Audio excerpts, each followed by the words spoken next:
Hi, good afternoon. My name is Viridiana Villarreal, and we will be talking about the critical issue of ethics. So, to begin with, we will be talking about the article by Henry Jenkins confronting the challenges of participatory culture.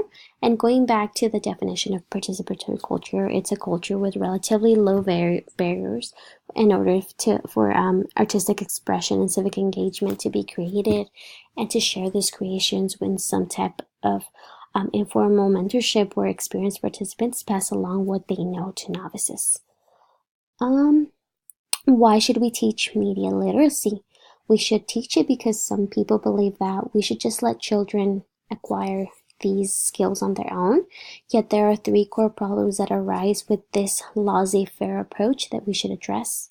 The number one is the participation gap. It does not address the fundamental inequalities in young people's access to new media technologies and the opportunities for participation that they represent. So the article mentioned that because of this lack of participation and knowledge of technology, some kids even had a hard time turning homework and applying for colleges. So it does not address that.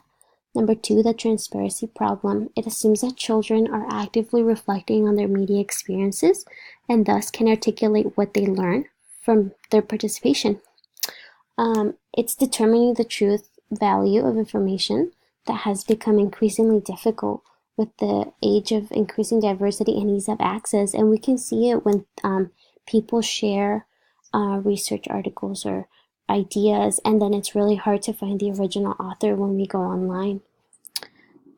And for students, it's really hard to separate fact from falsehood as they begin to experiment with new forms of creative expression, which shouldn't be, because they should be learning about community participation and not being worried about whether or not their sources are correct. And number three, the ethics challenge.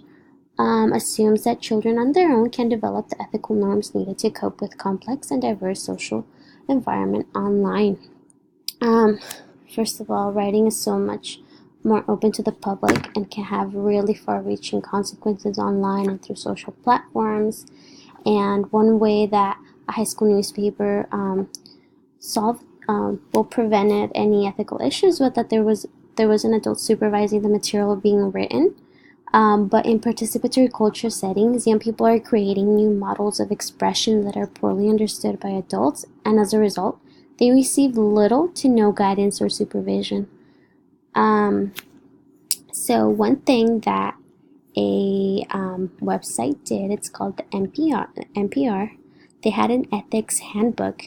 So the NPR is an independent nonprofit media organization that was founded on a mission to create a more informed public. So what they did was, in 2003, NPR senior managers collected years of ethical guidance into the organization's first code of ethics for writers.